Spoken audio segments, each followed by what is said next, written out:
Hello, all you hardcores out there. How are you doing? It's Russ here from Poker's Corner, biggest gob in sport. Just waiting for Kent to log on. I'll send him a screenshot. Oh, here we are. Here's Kent. Here's Kent. Women love him. Men want to be him. How are you doing, Kent?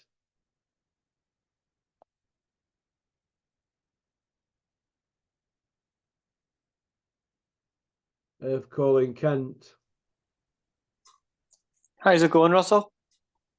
I'm all right, Kent. How are you doing? I just thought I'd give Dead you on. just a quiet. Dead on. How are you, mate? You all right? Yeah, I'm all good. Good, man. What's been happening? Nothing much. Well, did you watch the show? Just turned it off just this second now. Wilder Wilder knocked that accumulation up, didn't he? Wilder. Everybody. I think Deontay Wilder is just destroyed. The bookies pay him off not to throw a punch. That was food and drink to Parker stinking at. He's made a career out of fighting on outside, hasn't he, and staying out at weight. It was a baffling performance. The first minute of the round, he didn't throw one punch, and at one stage it looked like right away within that minute, I actually seen that Deontay Wilder's balance had absolutely gone. You know, we talk about great punchers over the years. We look at Tommy Hearns, who's probably one of the greatest punchers, like punch for punch punchers of all time, who had incredible balance and amazing precision. I've spoke about on the channel, I've rubbished Deontay Wilder's credentials as a heavyweight puncher, as in, you know, all the social media outlets on YouTube all call him the biggest punching heavyweight in history. I've been calling that out for 2 years.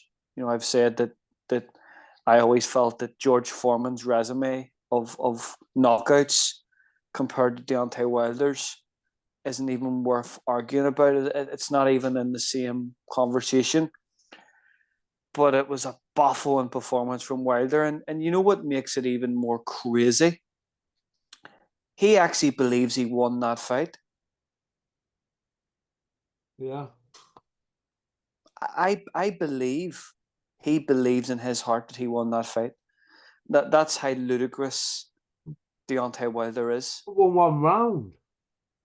I would actually correct you there, Russell. He didn't win 1 minute of any round. Awful. That it baffles me to think that the amount of money that you would have generated after that win going into a mega fight against anyone. Like, basically over there, it's winner stays on. And I suppose they're on a deal that probably in their next fight, they'll probably earn maybe 10% more, 15% more.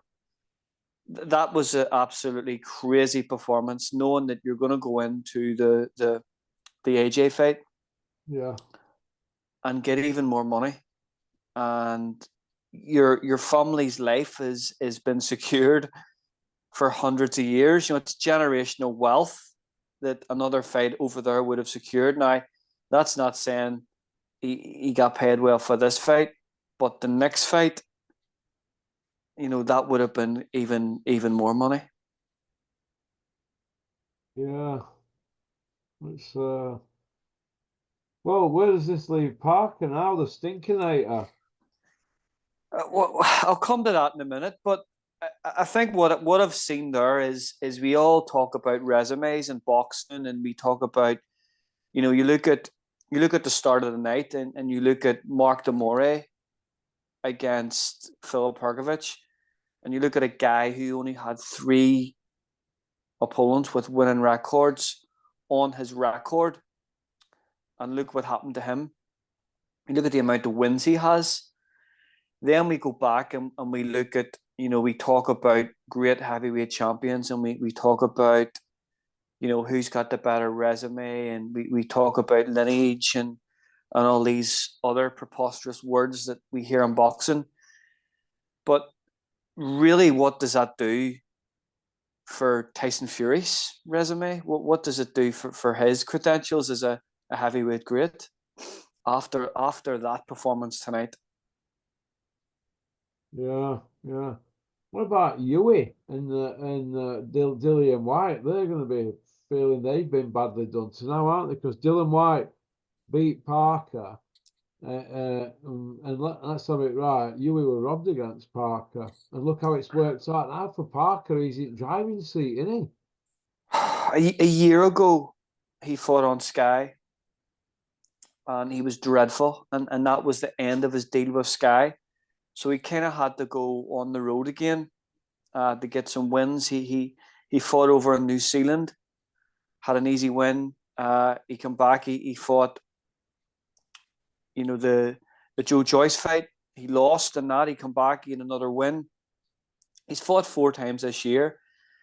And if you'd have basically said in this channel 2 years ago that Joseph Parker would beat Deontay Wilder, you honestly, nobody would. You'd be a laughing stock. So you would. He got all overnight, didn't he? Wilder there, didn't he? Well, it's not really overnight. He hasn't fought. He's fought once in 18 months, and that was a 1-round demolition job against we call him. They fought AJ last time out. Yeah, him. And that's 1 round. You look at, he had those 3 fights against Tyson Fury. The first one, he was a draw. He lost that. He got demolished in the second fight. And the third fight was a life and death war. So it was. Then he comes back. He fought Helenius, knocks him out in 1 round, then sits about waiting for Saudi money, like everybody's been doing. But you look at his resume as a heavyweight champion. The WBC went through a period that was dreadful. At one stage, we had probably one of the worst 5 or 6 years of WBC champions, and we always class the WBC green belt as the lineal champion, is the number one in the division, regardless of all the belts. We had Oleg Maskayev as WBC champion, dreadful. We had Samuel Peter as WBC world champion, dreadful. We had Vitali had to come back and clean it up. He retired. We had Bermane Stavern, dreadful champion. Then we had Deontay Wilder come in and smoke him, and then go on a run of C and D level heavyweights. And then obviously, Tyson came in and took it off him. And now, as I say, he's still got the belt. You look at his last performance, against Francis, and what does it even say for the WBC title the last 10 years? It devalues that. And you look at Parker coming out tonight and just doing a demolition job. And he was really smart tonight. It was a really good game plan. He was landing, can you ever imagine Joe Lewis, a fighter? Joe Lewis always liked going to lead our backhand to the body. That's something a really fast heavyweight does. But when you do that, you're open for a counter right hand. And have the confidence for Parker to even do that tonight was a lead backhand to the body. Showed a lot of confidence early on. Then he started throwing single right hands. The way he was bringing his head round, he was tucking his head round. Deontay didn't have a clue what was going on. It was a really good performance. And at one stage, most of the fight, he was backing Wilder up. Really, really good performance. I don't think it's going to... I think he's going to stay on. He's going to get a big fight. Well, I think it's going to be next. I don't know. I think next it's going to be... I don't know. Is it who's going to be more marketable? Is it going to be Filip Hrgović, or is it going to be Joseph Parker? Hrgović, Joshua now, won't it? Yeah, it'll be It'll be an IBF title. It'll be them, and that means now wherever the belts go after that, will they go fragmented? I think the IBF is probably going to be the only title to do it, because I think that the longer the other belts stay with Usyk, it looks like really it could end up down the line here. It could end up AJ against the winner of Usyk and Fury if that happens. Yeah. Yeah. It's do you know what? I thought it was a bit of an anticlimax, watching it. Not the action wasn't good, the actual atmosphere. Do you think that, Kent? Yeah, I was watching it tonight at home, and I just said, look at that arena. You look what you would have to generate on the gate and pay-per-view to put them fighters there on that card. From the first fight right the whole way through. You look at, they're all real good profiling fighters, well, with the exception of maybe Junior Fa and Mark Demore. But with exception of them, that was a stacked card. That would take a lot of that. You look at the bottom end there on that's a lot of money. And you look at the arena was probably 60% full. It's like, reminds me of Germany in the 90s, when the likes of Darius Mizgelchowski was fighting, all those great German fighters over the years were fighting, and it was kind of that same atmosphere. It's like different fans around the world at different sports react a different way.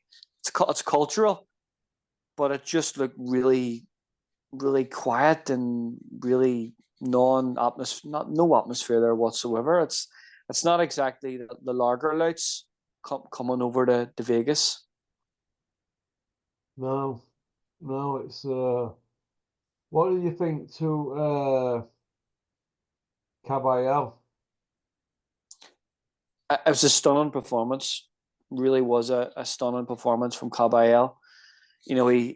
He's waited it out. He's waited his chance. He's a two-time European champion. It's been hard for him getting fights over the last lot of years. You look at the time when we were meant to have Tyson Fury during COVID at Queensbury. That card was pulled. Obviously, that didn't happen. He was meant to get that fight. He didn't get it, and he just waited it out. The only thing we really know, of what we have seen of him is basically the Derek Chisora demolition job, where he won every round against Derek Chisora in Monte Carlo. Then he's kind of sat back and waited it out. I'll say it was a great performance from him. It was really, and we've seen recently, last year, in fact, that he got gifted a decision where he was dropped heavily in a fight and was really, really lucky to come back and win. And now he's on probably one of the biggest heavyweight cards ever, and he's absolutely destroyed Makhmudov.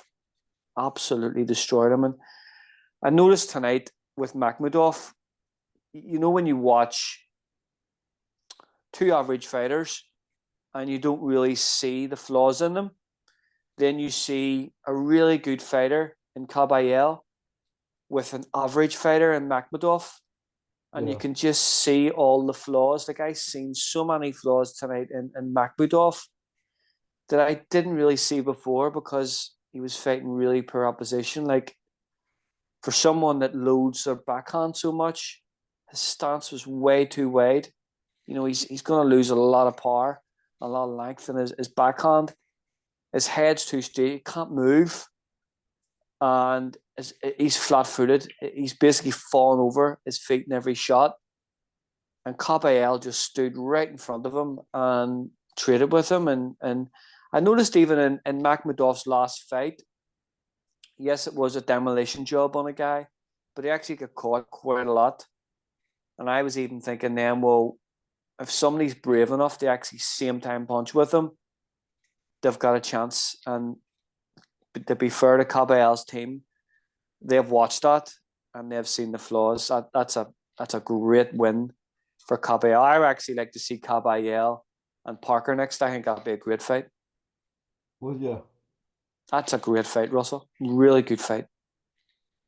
What about Daniel Dubois now? What do you think of the performance? I thought it were good. I thought he dug deep. I think, to be quite honest with you, I'm going to be really critical of it. I don't really think it was a good performance. I think the win was good, which was great. But he was fighting a guy tonight who was close to 23 stone. Very stationary, no head movement. He's got a really short torso. Doesn't doesn't move his head, holds his feet quite a lot, and a really high guard. And I don't know what Don Charles was telling him in the corner. You know, and you've got somebody that doesn't move their head and has a really high guard, but they focused on straight shots that are just hitting the guard. I thought he should have been throwing more shots around the guard tonight, and I think if he had done that, he would have got Miller, Big Pharmacy Miller, out a lot quicker. He's very frustrating, Daniel Dubois. I remember Shane talking about him and saying that they'll work on something on the gym, and he will do it quite a lot. Then when it gets to it on fight night, he just reverts back to what he knew the day he walked in the gym. He wings a lot, and what I mean by wings a lot is his elbows get really wide and he gets really square. So he loses that leverage on his shots. But it was a good win for him. But I think if he'd have done things a wee bit more differently and had a wee bit more better instruction, he would have done a more of a demolition job on Miller. And fair play to Sergio Mora. He's the only one tonight that's actually openly talked about Big Baby Miller's drug tests and being a drug cheat. Nobody else has dared even say anything about it. So fair play to Sergio Mora who said that at the end of the fight. It was nobody else has had the guts to even mention it. What did they say? Like, I must have missed that. He just says good riddance. You know, the amount of failed drug tests that this guy's had and the opportunities he's had to come here. Boxing doesn't need people like that, and good riddance to him. He says, I'm glad Dubois won. So fair play to Sergio Mora for saying that. Yeah, well done, Sergio Mora. Go to the top of the class, you teacher's fucking pet. He's a really good commentator, Russell. I enjoy listening to him. Yeah. He's brilliant. He reminds me a lot of. He's very analytical. He's very like Paul Imaginari. He's really, really good commentator. He's brilliant. In fact, it's good to hear a different voice. You know, on the commentary, it brings a totally different perspective, and the narrative was no scripted narrative there. He was saying it as he had seen it. I would like to see him more. Actually, he was very, very good. Yeah.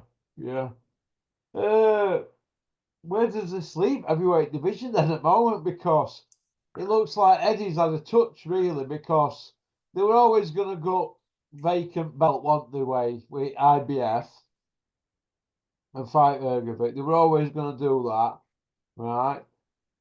But now he's going to have to do that because there's no Wilder fight. So Eddie's come out and it's worked out for Eddie, and they were praying Parker won then, let me tell you. Oh, God, it'll be back to IBF now, and then it'll be back to Charlie Martin days. They'll just start again and just keep going and just sell as a narrative, but from 02. You know what I mean?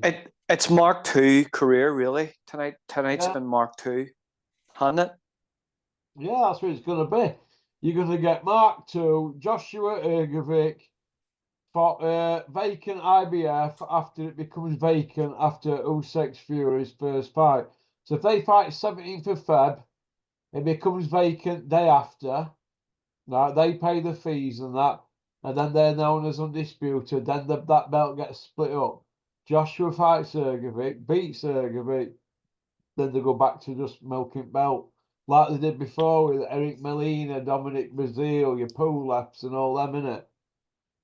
And as well, it's going to be interesting to see what the WBO does, because the WBO has had a #1 contender for close to 3 years now. You know, Joe Joyce was a #1 contender for a long time, didn't get his shot. That was WBO though, wasn't At WBO, that's what I'm saying. And then he's been beaten, and Nai Zhang is WBO #1. So it's going to be really interesting to see what the WBO do next, and what they do and how they call it. And to be honest with you, I want to see good fights. I want to see really good fights. And if the belts are getting split up and we're going to see really good fights, I'd be happy with it. But as long as they all come together and they all fight each other, you know, you don't want basically a Usyk having no titles and everybody else fighting and having world titles when Usyk has been stripped of so many titles. Personally, I don't think that will happen.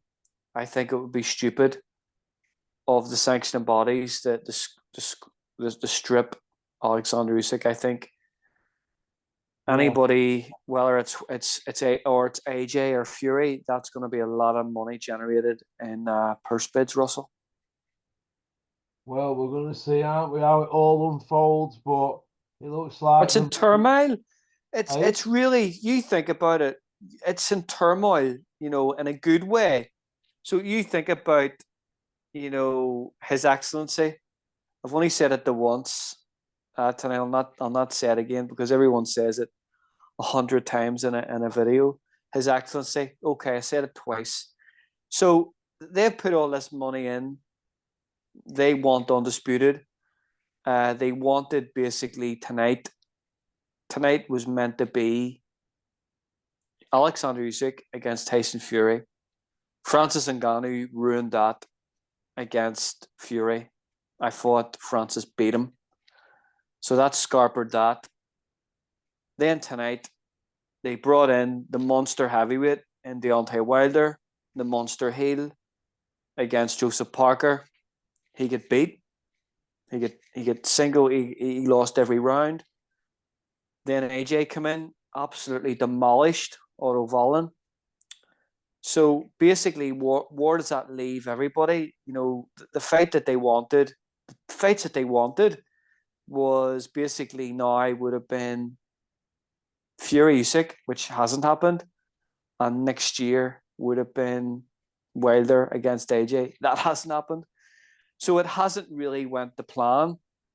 Yes, they've put great fights together, and you know, it's refreshing that we're actually talking about these fights happening and potentially happening, but nothing's happened yet because the plans have been scarpered at every opportunity. It's strange. They're probably saying to themselves, flip, if you'd have said to them before this, okay, right, you've got all this infrastructure, you've developed this in the country, you know, you paid for all these guys to come over and fight, but after it all, you actually don't have the 2 fights that you want.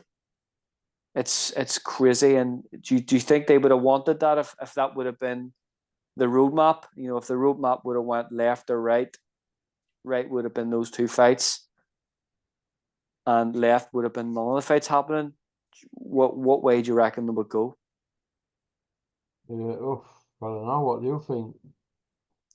Well, the 2 fights that they wanted is AJ Usyk and Fury Wilder, and none of them have happened yet. Yeah. AJ's fought Usyk, though, hasn't What's that, Russell? he? AJ's fought Usyk. Yeah. Sorry. Obviously, I meant Wilder, Joshua, and Fury Usyk. That's the fights that they wanted. That's what this was all made for. Ken, Vladimir and Joshua, winner were fighting Wilder. Do we agree? Do you remember? No. Yeah. Right. Let's start again. April 2017. They flew Wilder over, didn't they? He was pundit at side at ring. Vladimir against Joshua. Eddie said Yeah. Wilder were fighting winner. It were a done deal. That was 7 years ago. They're nowhere near that now than they ever were. All they've done is all they've done. Let me finish here. All they've done, all of them, Fury as well, because he did it with Ortiz, and he did it with Vladimir, because he got Vladimir 4 years after he were off at shot, Tyson, he waited him out. All of them have done, all lot of them are shithouses, because they've all waited it out, all the fucking lot of them. And now we've got Wilder there turning up, shot to pieces, like Tyson is. Them 3 fights that him and Tyson had, they're not lumps at each other. You've just seen aftermath of it, haven't you? You've just seen it when Yeah. no fight, and you've just seen him with Parker, who we should have blown away. And it's caught up with them because they're not lumps at each other. It was like a Fraser, Ali, Thriller in Manila, wasn't it? Yeah. Yeah.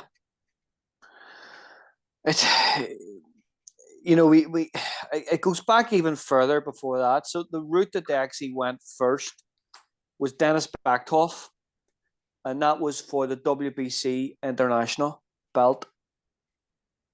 That's what they wanted right away. So you're 100% right. That's the route that they wanted to go first. They wanted AJ in the WBC rankings as quick as possible. So quick. He won that WBC International belt against Backtoff. He's in the top 15 rankings. He is there to be, he can go up the rankings. He can be a voluntary defense, if that makes sense. Then what happened was they got a gift in Charles Martin, and they went down that route. Then the big money fight against Klitschko. But we've said this before, there was a lot of back and forward talk at that time, and Bellew was trolling Wilder on Twitter at the time, and they brought over Wilder, and Tony Bellew says, I don't want any piece of him, he's too big. And that plan was scarpered. And I'd get back.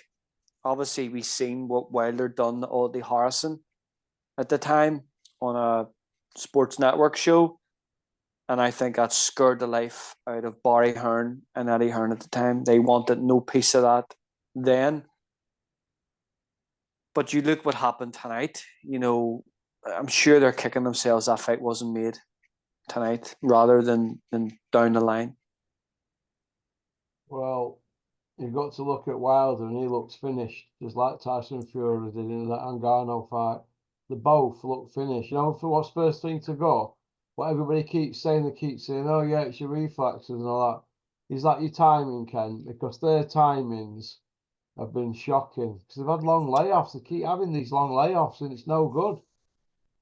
18 months for any fighter, whether you're a box puncher, Unless you're counter puncher, unless you're fighting Joshua, it's okay then, isn't it? you're a brawler, you're a puncher. You need to be reactive. You need to be instinctive. Your body needs to be on edge all the time to get neurological benefit, physiological carryover.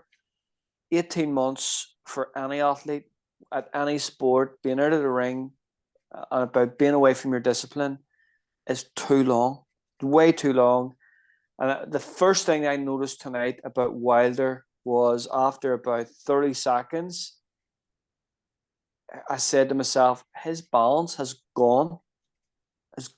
And there and then, I actually took my dog out for a walk for 10 minutes, knowing I was going to come back to Joseph Parker winning that fight, because once your balance is gone as a puncher, you're not going to be able to generate, you're not going to have the balance to get your shots off, to get your power shots off. You look at Wilder for years, landing shots from awkward angles and knocking people out from all sorts of strange angles, because the balance his balance is absolutely gone. He was like Bambi and roller skates tonight. Yeah, it was. What do you think to Eddie's attitude about it all afterwards, coming out after the Wilder loss, that going on about inactivity and that? Well, Vladimir were 18-month on settee before he fought Joshua. Conor Ben's just been in with somebody who's been on settee God knows how long. Do you know what I mean? So it's all right when boots on other foot, isn't it? Yeah, it's a narrative that they like to talk about, that they always like to pick the negative and find a way to make an excuse. Is he trying to find a way to still make the AJ fight next? Well, I don't know. this is where we're at now, right? This is where we're at. Joe Joyce is basically, sorry, not Joe Joyce. Joseph Parker is basically, it's him and Joshua, Usyk and Fury, top 4 in the world. Joseph Parker's now 3 or 4 in the world, right? But Eddie's come out saying that he now believes that Anthony Joshua is the best heavyweight in the world now. He's back to his best, blah, blah, blah. Anthony Joshua part 2, all that shit. Well, is that where we're at? You get a win over Otto Wallin and now you're best heavyweight in the world. What a load of shit are they pumping out here? Is it shit just for the sake of talking shit? Personally, I think Zhang Zhile beats all of them. Right? Apart from Usyk, You've Zhang. got to put Zhang there. You've got to put Usyk. Fury has to be given this chance, doesn't he, to fight Usyk to redeem himself. Usyk, Fury, right? Joshua and Zhang, Parker. There's your top 5 now, isn't it? Frank Sanchez. Frank Sanchez was about to say, you'd say he's up there, wouldn't you, just after them? Because they've not really been tested, have they, him or that Jared Anderson? Miller'd not been tested, and you've just seen what happened once he got tested. Wilder, once he started getting tested, couldn't cope with it, Ortiz and that, and Fury, but his power got him out of trouble in the first Fury fight, and it did against Ortiz both times. Do you know what I mean? But he couldn't keep relying on that power. Do you know what I mean? And this is a bit like this crop now, they're all getting found out. Is that where we're at? Otto Wallin. Joshua's back. Joshua is back. I now firmly believe that he is the best in the world. He will beat any heavyweight. He's just beat Otto Wallin. I thought it was a very good performance from AJ. It's probably the best I've seen in quite a long time from AJ. To be fair, he looked fluent. He was punching really hard from the first lot of seconds of the first round. He got his lead foot on the outside. He was really good tonight. But like I've already said that I thought Kamil Sokolowski beat Wallin 2 years ago on a Sky show, on a boxer show, and he won that fight by 2 rounds or 3 rounds or whatever it was. I don't know. But I thought Wallin was dreadful that night and was very, very lucky to win that fight against Sokolowski, who was a journeyman. Obviously Wallin at that time was the home fighter. And I felt sorry for Wallin at the time because he was coming off that Dillian White. Remember that the fight was made. And on the week of the fight, Dillian White pulled out of that fight. So he was kind of denied a big opportunity. I fought in any other country in the world, against Fury, he would have got a stoppage win. But beating Otto Wallin tonight doesn't make you the best heavyweight in the world, especially when Alexander Usyk comprehensively outboxed him in 2 fights. Easy. I think you look at those 2 fights and you're lucky if he's won a handful of rounds in those 2 fights. So that's preposterous. Do you think, Kent, the plan now then is what it's always been? Let's regroup. Now they've regrouped. They've had 3 gimmies, haven't they? Franklin, Elenius, and Wallin. they're saying wins over them three guys now puts them as the best in the world. They're off their heads. They're going to go back for that IBF, pinch it like they did the Charlie Martin belt, and they're going to just go back to being a world champion and milking it at the O2. That's what they'll do. Oh, they'll milk it in Saudi, but they'll. Wilder's gone. That fight's not even appealing now. He's that gone. He is that. He reminded me of Marty Rogan. You know, big Rogan when he came to end. You can just see it, can't you, with him when the timing goes, and he was way off, wasn't Especially with a fighter who, as I say, as a puncher, regardless, you rely on precision, timing of the shot, delivery of the shot.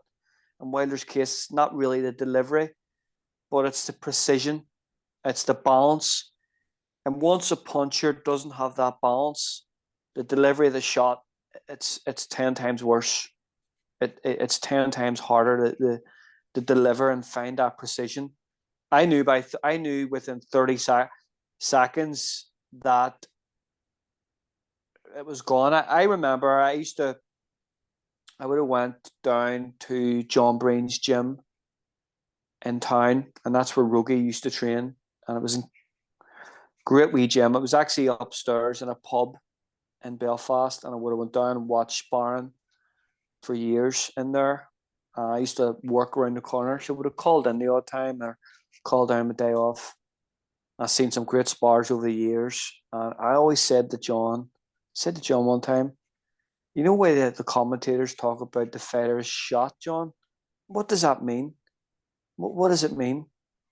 How do you know a fighter's shot? And he says, the first thing I've always noticed with a fighter is their balance. Their balance goes. That's the first thing that he notices in a fighter. And I used to work with a guy that fought as a pro, and I said to him, how do you know that you're coming to the end? Did you ever feel it? And he says, to be honest with you, no. But I was told, John always told him that the first thing as a fighter you'll notice is your balance going. And that's the key indication that you're past your best. And tonight, Deontay Wilder's balance, it was like he was on roller skates. It was gone, and it was a dreadful. And I was that confident. I actually took the dog out for a walk, as I've said, because I knew that Wilder, could have swung from the rafters. He still wouldn't have knocked Parker out tonight because his balance was gone. Some Joyce's bone density drink. I think you could have all the bone density in the world tonight, and that wouldn't have made a difference. His balance, his reflexes were gone. And I noticed. Speaking of reflexes, can you imagine Sam Jones trying to give Joshua trying to give him a reach around after the fight dressing room? Go on, Sam. Slurp, slurp, Sam Jones, you cocksucker. It was, and after the fight, he felt that he had won the fight. He felt that he had won it. He felt, yeah, I'm happy and all, and I'm in a great place now. And it always goes back to that Marvin Hagler quote. When you're going to bed in silk pajamas, it's really hard to get up in the morning, do your runs. Deontay Wilder didn't look like a hungry fighter at all. He looked like he had no ambition whatsoever in that fight. I don't know what Miloš Scott was telling him, but that was just a dreadful all-round performance. So it was. And you said 2 years ago that Joseph Parker would be arguably a top 4 heavyweight again. You would not have believed it. You won't, would you? Mad. The landscape is crazy at the minute, and it's panning out how nobody would have foreseen. You wouldn't have foreseen Parker beating Wilder. You wouldn't have foreseen Tyson Fury getting beat by Francis, even though he got the decision. it's been a crazy 6 months in heavyweight boxing. But it just shows you that they're not all as good as they make out, are they really?